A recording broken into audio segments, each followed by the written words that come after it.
Hey, thanks for coming home for my birthday, son. Of course, happy birthday. 72 years old? Yep, 72. Wow. Yeah. I think it's still going strong here.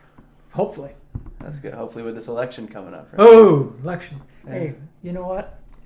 This is going to be the most important election of your lifetime, I but feel it. also mine. Yeah. Okay. You know, the first time I voted was 1968, Humphrey and Nixon. Okay, that was an important election. I mean, Nixon, what happened there? Yeah. And then Gore and Bush. Okay, another important one. Just imagine the difference if Gore would have been elected. Environmentally, you know, Yeah. global warming, things like that. You know, but this one I think is, you know, so I voted for Bush. You voted for Bush? Yeah. Actually, You know, remember I say that to some of my friends now, and they curse me. But you know, anyway, but yeah, I couldn't. You know, Nixon. I mean, Clinton. I said Nixon, Clinton. Yeah, not much difference. Okay. You know, just didn't. You know, was a slimy guy. Okay. Right. You know, I just didn't think Gore distanced himself from him too much. That was a mistake. But this time, you know, Benjamin Franklin, okay, he said something very interesting, you know, at the Constitutional Convention. This is a story that's passed on about he's leaving the Constitutional Convention. And someone asked, like, what kind of government? Yeah. Did you get that? Did you? I've heard of this. Yeah. Yeah. What do you say? You remember that? A republic, if you can keep it. That's right. Yeah. So I think it's got to a point, you know, once again in our history where that question is. I absolutely believe that that's true for this election. This is an election in which what's on the line is the republic, because what Trump has done has attacked so many of the fundamental premises and institutions of what I consider the American way of doing things, okay, and what fair play, you know, free press. I mean, it's an endless list of the transgressions. It's awful. Yeah. Well, I mean, we could talk about Congress and McConnell. Oh, McConnell as a perfect example of that. I don't know if he's worse than Trump. Okay, the guy's the biggest. Well, yeah. I think Trump is more dangerous, but I might hate McConnell more. Yeah. You know, the guy looks like a ferret. Yeah, a turtle or something. A turtle, yeah. Frog, some slimy.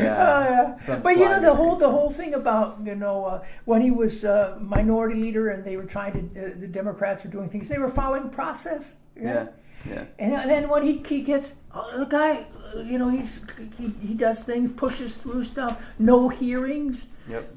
What do you think of the Supreme Court nomination for Craig Kavanaugh? It's a train wreck, absolute train wreck. Yeah, like the documents not being released, and I think you've mentioned before Kagan.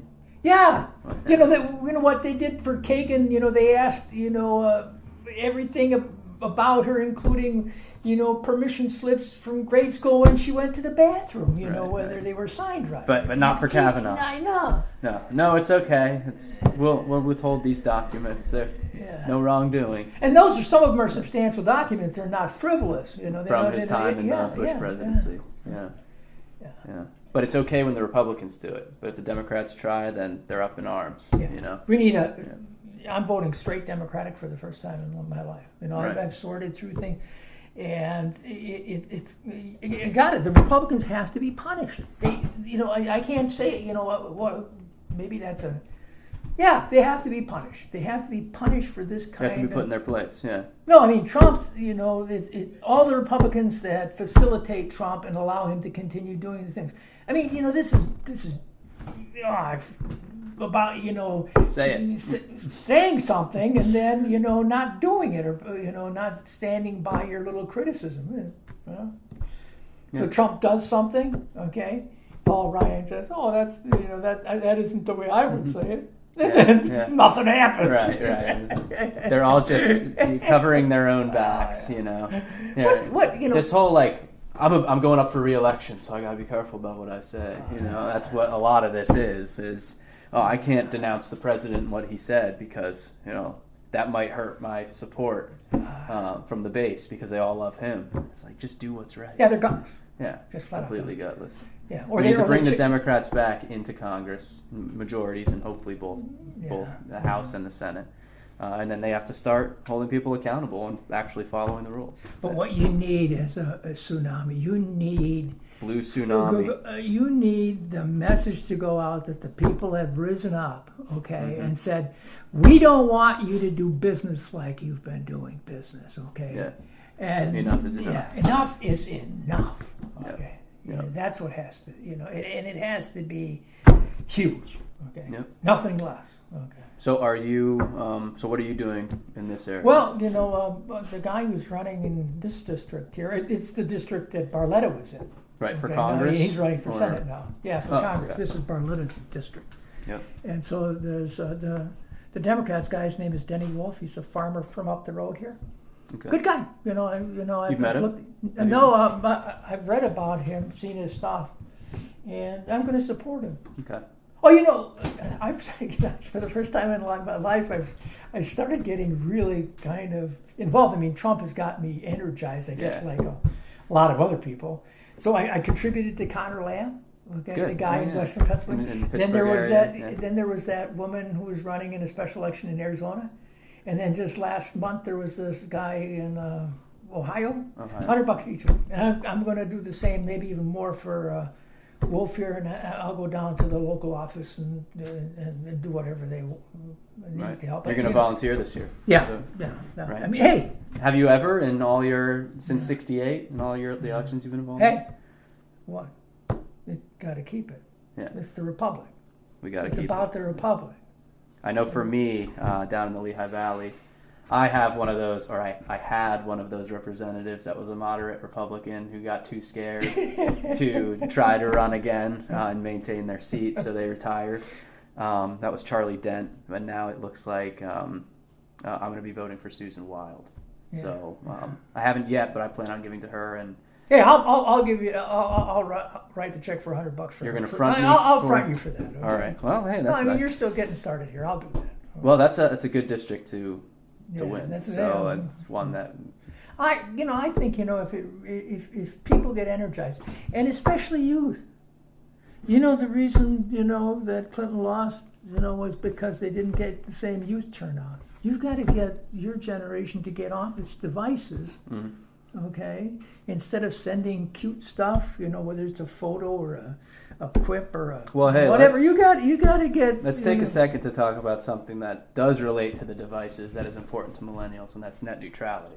So that's right.